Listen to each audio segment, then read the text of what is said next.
오늘 설교의 제목은 어떻게 살아가야 할지를 살피십시오. 에베소서 5장 15절을 공동 번역, 새 번역 성경으로 그대로 인용한 것인데요.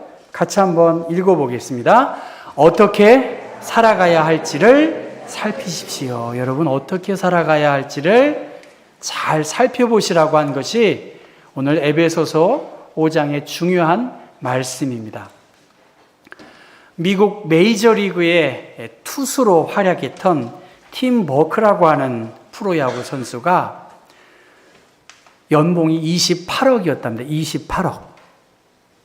여러분, 28억이에요.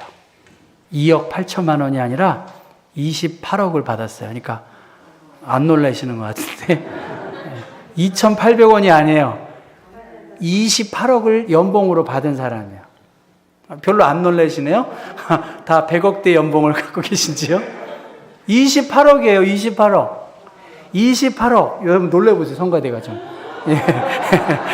28억이니까 굉장히 큰 돈이 아니지 않습니까?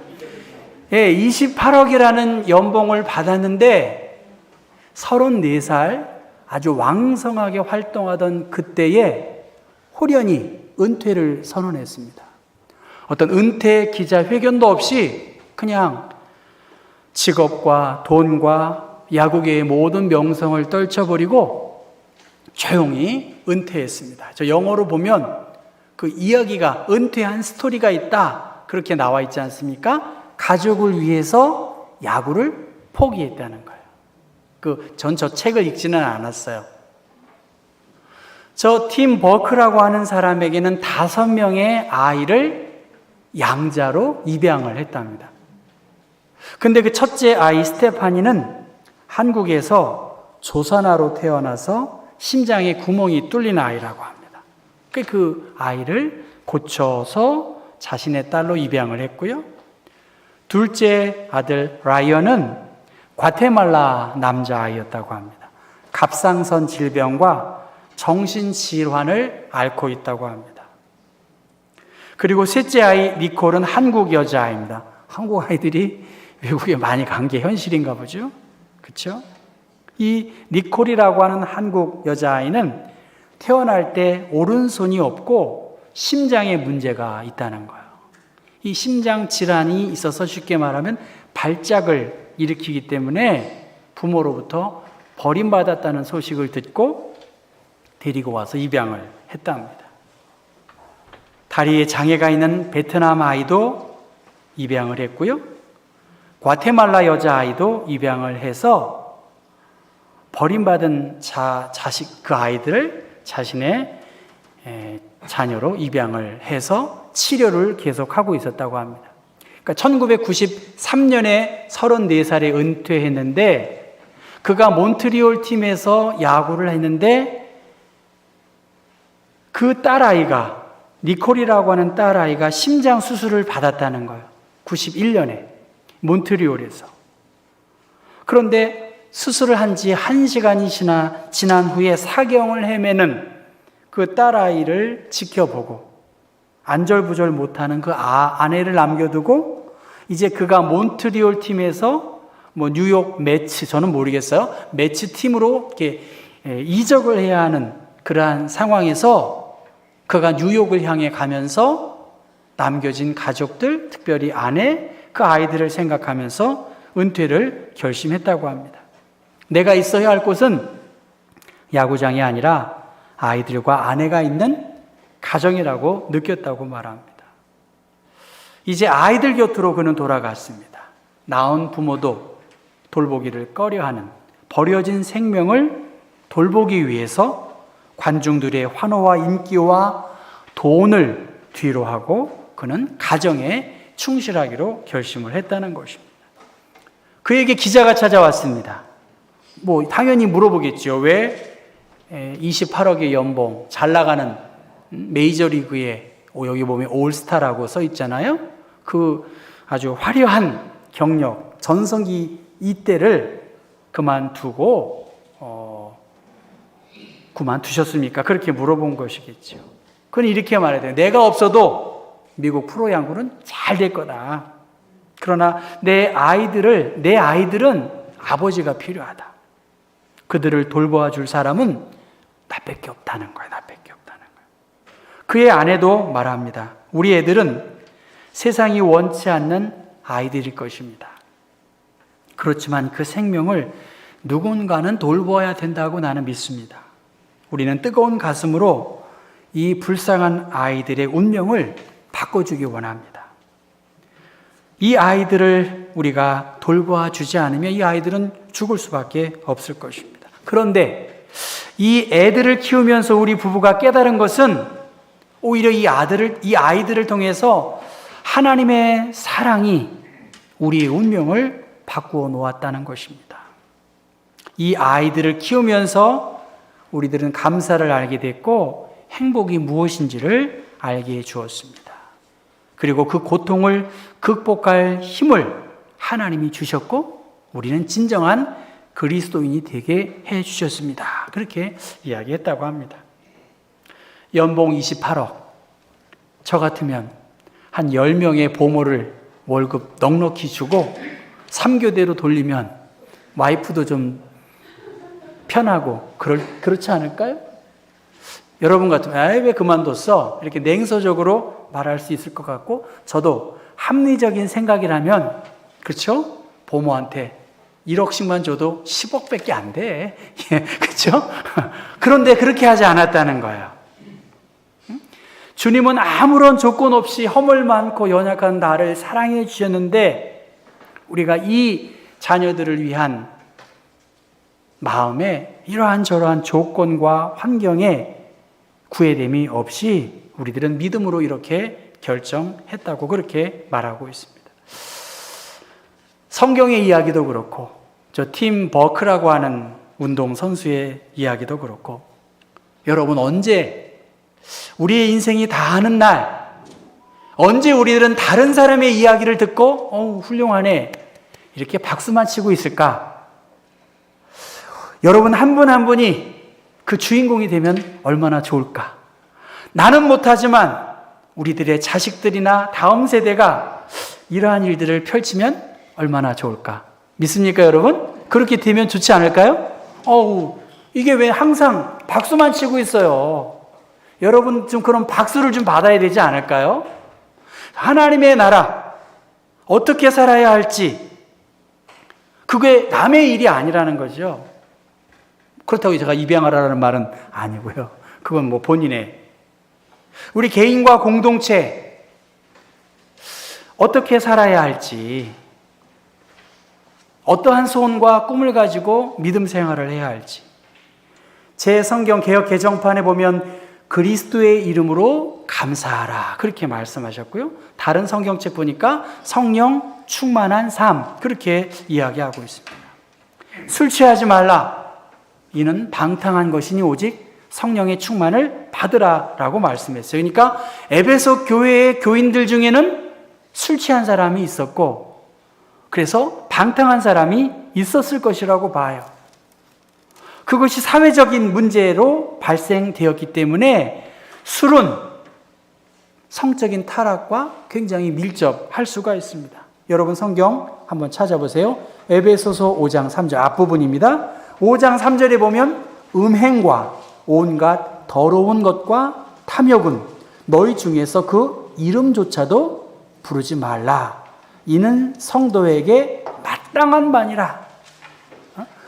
음행과 탐욕, 이름조차 부르지 말라고 그렇게 말씀하셨습니다.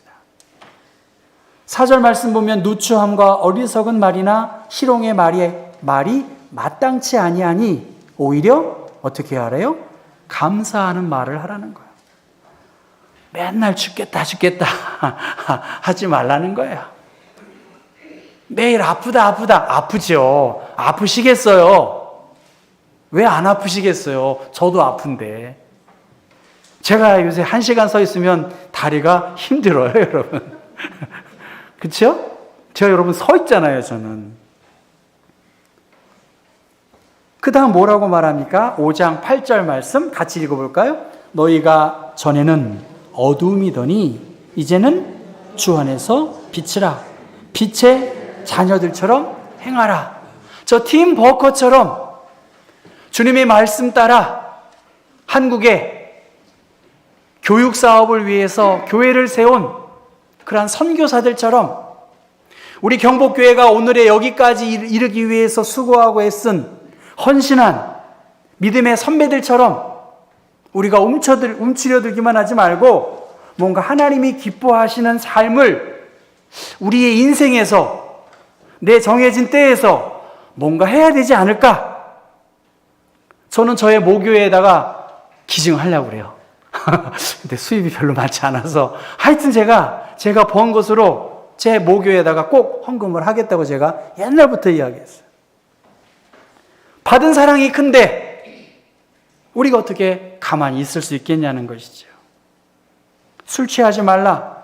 이는 방탕한 것이다. 빛의 자녀들처럼 빛이 나야 되고 그러한 삶이 있어야 되지 않겠냐는 거예요. 무엇이 삶을 의미 있게 할까? 미국 여론조사에서 17개국의 여론조사를 했다고 합니다. 무엇이 우리의 삶에 의미가 있을까? 14개국의 국민들은 가족을 꼽았대요. 가족이 의미가 있다. 그런데 유일하게 대한민국 국민만이 물질적인 풍요가 가장 중요합니다 라고 꼽았다는 거예요.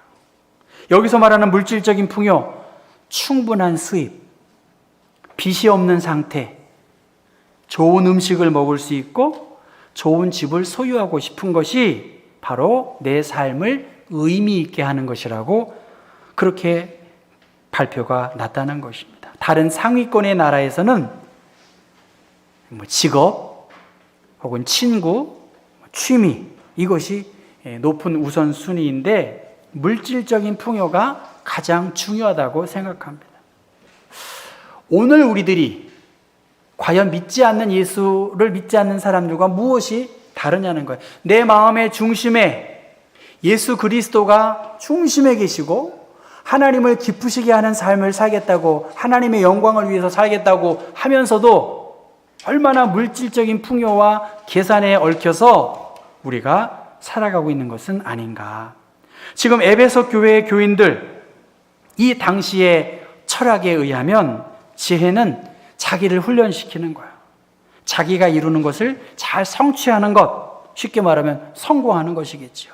그러나 그리스도인들의 지혜, 그리스도인들에게 있어서의 지혜는 하나님의 뜻이 어디에 있을까? 그리고 하나님의 뜻을 이해하려고 하는 거예요. 여러분, 이해하는 거 우리가 언더스탠드 얘기 많이 하지 않습니까?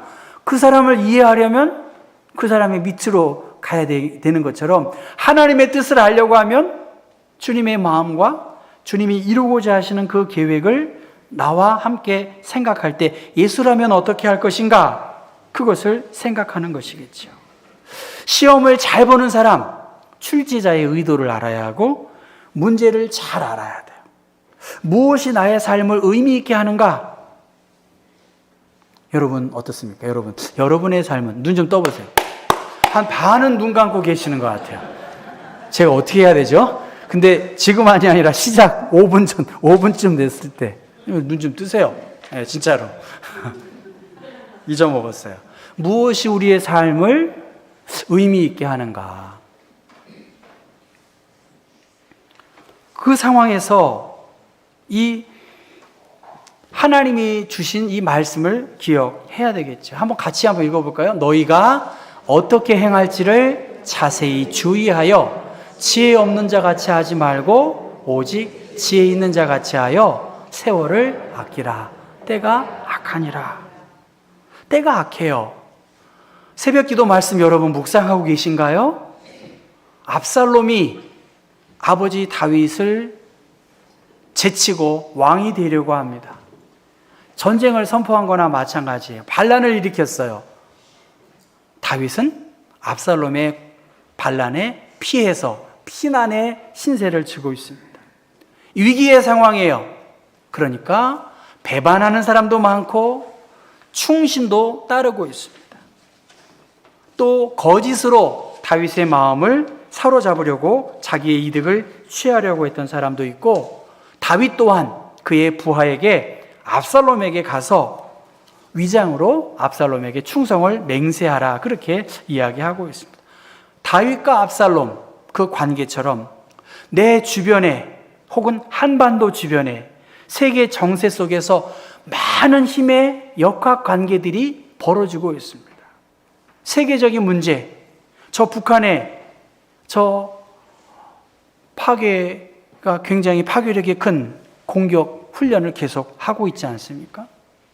어떻게 하겠어요? 방법이 없습니다, 여러분. 방법이 쉽지 않을 거라고요. 교회 안에서도 마찬가지고 우리 개인적으로 벌어지고 있는 수많은 일들이 크고 작은 그러한 이해관계와 어떤 갈등의 문제가 있고 있어요. 본질을 살펴야 된다고 봐요. 본질을 살피고 하나님이 이 일이 정말 기뻐하시는 일인가, 이것을 이해하면서 살아가야 한다는 것이죠. 나무는 늘 변함없이 자리를 지키고 있어요. 잘 자리를 지켜야 돼요. 여러분, 우리 50주년 기념관에 보면 대추나무가 그늘에 가리워서 잘 안 자라요. 무슨 말인가요? 나무는 환경에 민감하다는 거예요. 죽지는 않았어요. 그런데 그늘이 지니까 이거 참 적절한 자리가 아니다. 제가 볼 때마다 그래요. 이 대추나무가 바르게 서야 되는데 이렇게 쓰고, 다른 나무가 크니까 이게 열매가 안 맺히는 거예요. 잘 맺혀지기는 했지만 말이죠. 주변의 환경에 민감한 게 나무라는 거예요. 그런 의미에서 여러분은 변함없이 우리 교회를 지키고 예배에 참석하지만 민감하셔야 된다는 거예요. 민감하셔야 돼요. 아멘 하셔야 돼요. 이건 민감해야 돼, 진짜. 주변의 환경과 변화에 대하여 민감해야 돼요. 나 몰라라 할 게 아니라 살펴보셔야 돼요. 아주 가장 민감한 생명체가 나무인데 나무는 그 자리를 지키고, 그런 것처럼 주어진 환경에서 여러분의 믿음 생활과 건강의 여러 상황을 잘 살펴야 되고, 우리가 믿음으로 행하고 보는 것으로 행하지 아니함이로다라고 말씀하셨어요. 옛날 것만 계속 주장하고 고집 피울 게 아니에요. 주변의 환경과 변화와 미래에 대하여 우리 교회는 어떤 비전을 가지고 어떻게 가야 할지를 한번 마음을 좀 열고 한번 생각해 봐야 되지 않을까. 제가 오늘을 사랑하라는 작년에 현수막을 다시 붙였어요. 달았어요. 어제의 미련을 버리시라는 거예요. 힘들었고 상처 있었던 것들을 제가 버리라는 게 아니라 저 시인이 말한 거예요. 내일의 염려와 걱정이 많아요. 근데 내일의 걱정을 하지 말라고 말하고 있고요. 따뜻하게 대하라는 거예요. 여러분 같이 따라해 보십시다. 따뜻하게 대합시다. 제가 보기에는 자기의 마음에 드는 사람만 따뜻하게 대하는 사람이 있을 수 있는 것 같아요. 벌써 달라요. 감도가. 그러시면 안 되죠. 네, 저도 그러고요. 그리고 정성을 쏟으시라는 거예요. 정성. 우리 어린이들 정성을 쏟으려고 하잖아요. 그리고 그런 것이 오늘이 무엇이 된대요? 일생이 된다는 거예요. 주님이 말씀하세요. 세월을 아끼라. 그 세월을 아끼라는 각주를 찾아보면 기회를 사라. 그렇게 말씀하셨어요. 모든 기회를 충분히 살려서 선한 행동을 하십시오. 오늘이라고 하는 기회가 주어져 있기 때문에 하나님께서 주신 이 건강, 봉사의 기회, 구체적으로 기회를 만들어서 꾸준히 조금씩 좋은 일들을 행하라고 그렇게 말씀하셨습니다. 우리 앞에 실망한 일들이 너무나 많아요. 두려워하는 일들이 많습니다. 전 지난주 이사야 49장 말씀 보면서 나에 대한 판단은 오직 여호와께 있고 나를 보상하고 보응할 분은 하나님께 있고 하나님이 나를 가장 최적화된 컨디션으로 오늘을 있게 하신 거예요. 다른 날은 몰라도 제가 주일날만큼은 최선의 컨디션을 유지하려고 제가 굉장히 노력해요. 진짜로. 여러분 또한 하나님께 나와 예배 드릴 때에 우리의 몸과 마음이 최적화된 상태에서 예배 드리시기를 주님의 이름으로 부탁해요.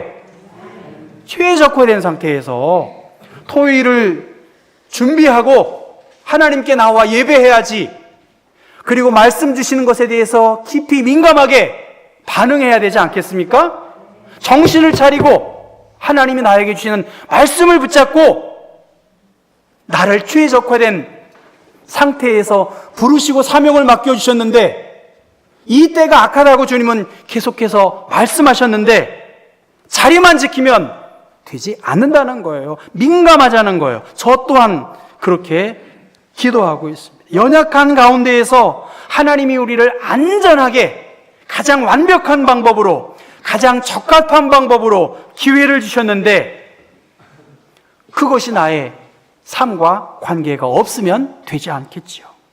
마치 가롯 유다가 값비싼 향유를 예수님께 부은 그 정성스러운 마리아의 모습을 칭찬했지만, 가롯 유다는 이러한저러한 말을 뒤에서 하고 있지 않습니까?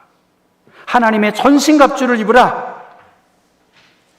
그리고 이 하나님의 전신갑주로 무장해서 능히 대적하고 모든 일을 행한 후에 서기 위하여 하나님의 전신갑주를 입으라고 그렇게 말씀하셨고, 그리고 어리석은 자가 되지 말라고 했습니다. 19절 20절 읽어볼까요? 시와 찬미와 신령한 노래들로 서로 화답하며 너희의 마음으로 주께 노래하며 찬송하며 범사에 우리 주 예수 그리스도의 이름으로 항상 아버지 하나님께 감사하라는 거예요. 결론은 그것입니다. 감사하시라는 거예요. 그리고 하나님을 시와 찬미와 신령한 노래들로 하나님을 찬송하는 것, 그것이 지혜롭고 성령 충만한 하나님의 사람이라는 거예요. 골로새서 3장 17절 말씀 보면 무엇을 하든지 말에나 일에나 주 예수의 이름으로 하고 그를 힘입어 하나님 아버지께 감사하라고 말씀하셨습니다. 바울과 실라는 빌립보 감옥에서 그 옥중에서 매를 맞고 그 손과 발이 묶인 상황에서도 하나님을 찬송했어요. 그가 감사할 수 있는 조건이 아니었습니다.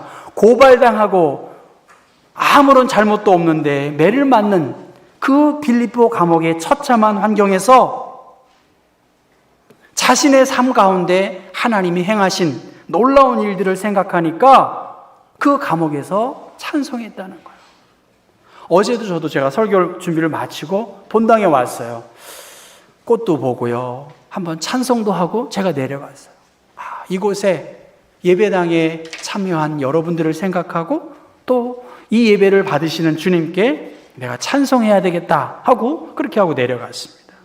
성령의 도우심 놀랍습니다.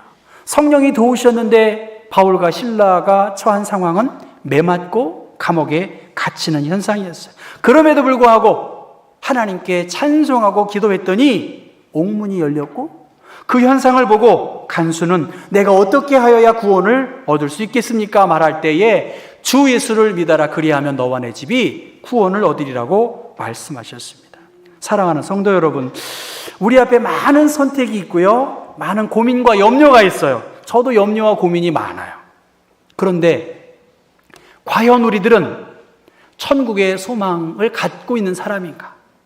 오늘 죽어도 내가 하나님의 나라에 자리와 장소가 이동하는 것이구나. 이 슬픔과 수고를 뒤로 하고 나를 위로해 주실 영광의 주님이 나를 반겨 맞아 주실 것이라고 하는 이 천국에 대한 소망, 하나님의 나라에 대한 소망, 이것을 우리가 다시 한번 갖기를 원해요. 그래서 그 은혜를 힘입기 원하는 중요한 방법, 그 지혜는 찬송하는 거예요. 여러분, 주님을 많이 찬송하세요. 저는 이사야 12장 2절 그 찬송을 한 100번도 부른 것 같아요. 이번 지진 2주 전에 설교했으니까요. 찬송하니까 여호와는 나의 힘이시고 나의 구원이시고 나의 노래라고 말씀하신 걸 생각하면 찬송에 힘이 있고 또 우리 안에 위로해 주는 영이 있으리라고 봐요. 찬송을 많이 하는 것 플러스 감사하는 것입니다. 고마운 것들, 감사한 것들, 소소한 일상생활 속에서 즐거움을 찾는 것, 그리고 매 순간 하나님이 기뻐하실 일들을 위해서 내가 행해야 할 일들이 무엇인지를 살피는 것이겠죠. 주님의 이름, 주님의 위로, 주님의 긍휼과 보상이 아니고서는 솔직히 허망한 것이 인생 아니겠습니까? 그런데 반드시 내가 너의 수고를 보응해 주시겠다라고 말씀하셨어요. 주님의 이름과 주님의 위로가 아니고서는 우리가 감사할 수 없고 찬송할 수 없어요. 하나님께서는 하나님이 기뻐하시는 것에 내가 예스로 반응하고 로마서 12장의 말씀처럼 이 세대를 본받지 말고 마음을 새롭게 하고 변화를 받아 하나님의 선하시고 기뻐하시고 온전하신 뜻이 무엇인지를 분별할 수 있는 우리 온 교우들 되기를 주님의 이름으로 부탁합니다. 함께